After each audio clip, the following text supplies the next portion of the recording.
Hello বন্ধু, সবাই কেমন আছো? তো আজকে কিছু কথা আমার বলার আছে, যে হঠাৎ মনে পড়লো তো ভাবলাম তোমাদের সাথে শেয়ার করি। যে কিছু কিছু ভিডিও হয়তো তোমরাও দেখেছো, যে পুরুষ 15 বছর বেঁচে থাকে, তারপরে বাবার দায়িত্ব, মায়ের কারো ভাইয়ের দায়িত্ব পালন করে, কেউ হাজবেন্ড ওয়াইফের দায়িত্ব পালন করে, অনেকের দায়িত্ব আছে। তো এটা আমি ভিডিও দেখতাম আগে, আজ থেকে 7 বছর আগে ভিডিও দেখেছি আমি, সোশ্যাল মিডিয়া ছাড়ে লোকে বলতো শুনতাম। আমাদের দাদুকে দেখেছি বাজারে ব্যাগ নিয়ে যেতে, আমরা তো স্কুলে ব্যাগ নিয়ে গেছি। তো যখন স্কুলে ব্যাগটা পিছন দিয়ে সরে গেল, তখন বুঝতে পারলাম পয়সা কী জিনিস, টাকা কী জিনিস। মানে আগে টাকা চাইতাম বাড়ি থেকে, তখন ওই 5 টাকা দাও, 5 টাকা দাও, 5 টাকা দাও, 2 টাকা দাও, 5 টাকা দাও। ওই দেখে আমাদের স্কুলের টিফিন ঝালমুড়িওয়ালা 2 টাকায় ঝালমুড়ি বানিয়ে দিত। কোনদিনও বুঝতে পারতাম না যে পয়সাটা কী করে আসছে বা কী, কত কষ্ট, কিছুই জানতে পারতাম না। শারীরিকভাবে শরীরও ভালো ছিল, দৌড়াদৌড়ি, মাঠে খেলাধুলা, টিউশনি যখন ফিস আসতো বাড়ি থেকে চাইতাম যে পড়ার টাকা দাও। যেহেতু ছোটোবেলা থেকে দাদুর কাছে মানুষ, তো আমি দাদুর কাছ দিয়ে চাইতাম। তো আজকে আমার 28 বছর বয়স, তো আজকে আমি জানতে পারি যে পুরুষ কী। মানে আমার লাইফে ভাবো যে আমার 19-20 বছর বয়স থেকে স্টাডি শেষ হয়ে গেছে, 20 বছর বয়স থেকে। তারপরে 8 বছর আমার জীবনে যা গেছে, আমি ইনকাম করি। যে ইনকাম করতে প্রথমে সবারই ভালো লাগে, নতুন নতুন কাজ করছি, বাইরে যাচ্ছি, ও বাইরে যেতেও খুব ভালো লাগবে ছেলেদের, বাইরে কামাবো। তো বাইরে যাওয়ার পরে 1 মাস 2 মাস 3 মাস পর ফ্যামিলির কথা মনে পড়ে। এমনি করতে করতে লাইফ কাটলো, ইনকাম করলাম টুকটুক করে, ব্যাংক ব্যালেন্স তো কিছুই করতে পারিনি। নতুন ইনকাম করেছি, ফোন কিনেছি, গাড়ি কিনেছি, মানে হয় না একটা ছেলে শখ থাকে, শখ মিটিয়েছি। কোনোদিন ভাবিনি যে ফ্যামিলির শখগুলো কী কী আছে সেগুলো মেটাবো।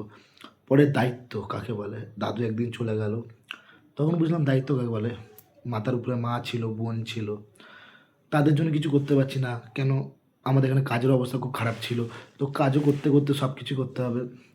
তো আমার বোনও কাজ করতে শুরু করলো, মানে তখন বুঝতে পারলাম দায়িত্ব কাকে বলে। রোজ সকালে উঠে বাজারে ব্যাগ নিয়ে গিয়ে বাজার করা। যেই ছেলে আলু আর পেঁয়াজ ছাড়া জানতাম না কোনটাকে কী সবজি বলে।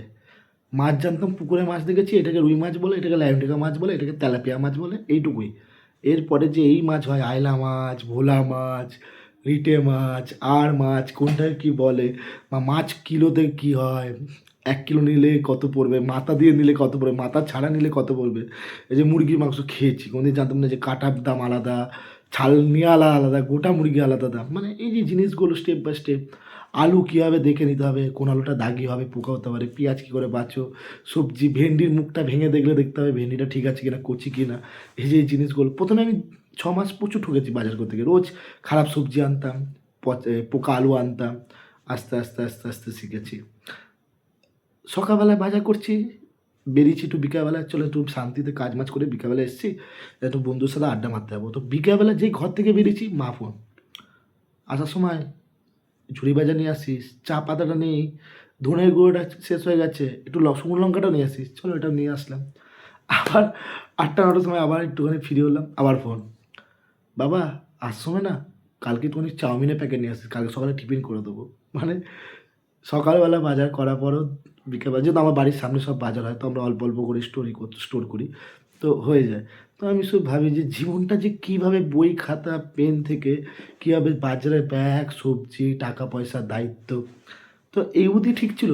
কেউ আমাকে বলতো, আজকে ডেটে 6 মাস হলো না, আজকে আমার বোন আছে, বোনের বিয়ে হয়ে গেছে, না আমার মা বেঁচে আছে, উনি মারা গেছে। তো আজকে আমি বুঝতে পারি ঘুম থেকে উঠে কী করে চা করতে হবে, উঠোন ঝাড় দিতে হবে, ঘর মোছো, চান করো, পুজো দাও, বাজারে যাও, বাজার কি, মানে আমাকে দায়িত্ব করে আমি নিজেও জানতে হয় যে কী রান্না করবো কালকে, তার জন্য কী কী লাগবে সেগুলো আমার ঘরে আছে কি না, সেই জিনিসগুলো কিনে আনতে হয়। মানে আমি শুধু ভাবি আমার বাস্তব যে একটা ছেলের লাইফে কতটা কষ্ট। মানে তোমরা অনেকে ভাবো যে ছেলেরা খুব হ্যাপি, এনজয় করে, দেখো খুব মস্তি করে, পুজোতে ডান্স মান্স করছে, তুমি গাড়ি নিয়ে ঘুরছে, পোদের নিচে অ্যাপাচি আছে, কারো 220 আছে। ভাই, অনেকে আছে বাবা মা করে দেয়, অনেকে আছে নিজে করে। তাদের অতীত চেক করো, তারা কি কষ্ট করে। আমার জানা আছে R15 চালানো একটা ছেলে, সে 10,000 টাকা মায়না কাজ করে। সে কষ্ট করে শখে R15টাই কিনতে পেরেছে। আজকে যদি তার সাথে দেখা হয়, সে বলতে পারে, "ভাই একটা কাজ বাজ নেই জানিস? কি অসুবিধা? গাড়িটা ভাবছি বেচে দেবো।" আমি ওকে বললাম, "ভাই শখের গাড়ি অনেক কষ্টে কিনেছিস, বেচিস না। অন্য একটা নেওয়ার চেষ্টা কর, পুরনো নে।" মানে সে কতটা কষ্ট হলে, যে গাড়িটা যখন সে পাগলের মতো শখ করে কিনতে চেয়েছিল, সে আজকে কতটা কষ্ট হলে ছেলেটা বলছে, "আমি গাড়িটা বেচে দেবো।" মানে ছেলেদের জীবনটা খুব অন্যরকম। বলে না সত্যিকার আমরা ছেলে হয়ে বাঁচি 15 বছর।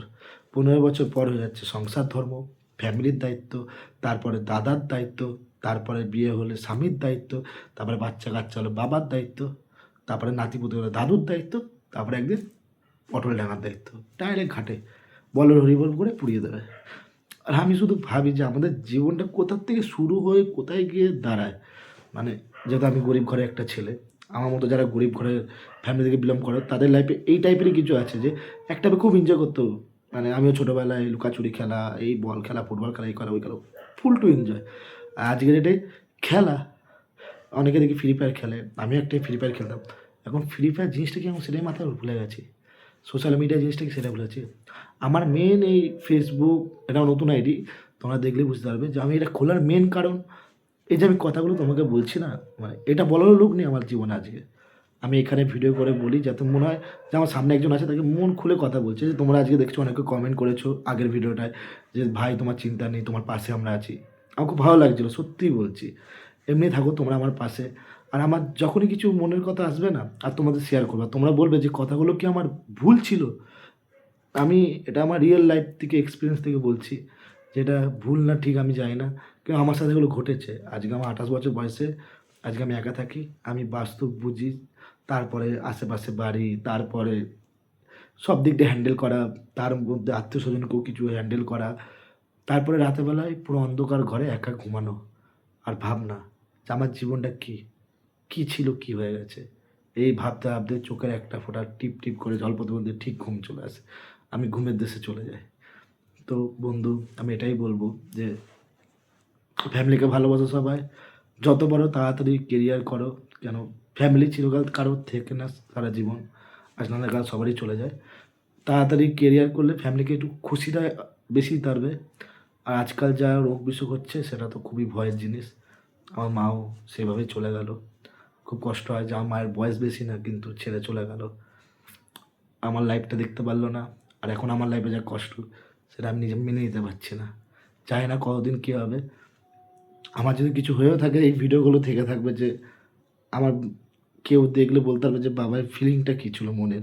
আমি আমার ফিলিংটা এখানে জানাতে পারছি, আর কিছুই না। চলো বাই, টাটা সবাইকে, আবার কালকে দেখা হবে।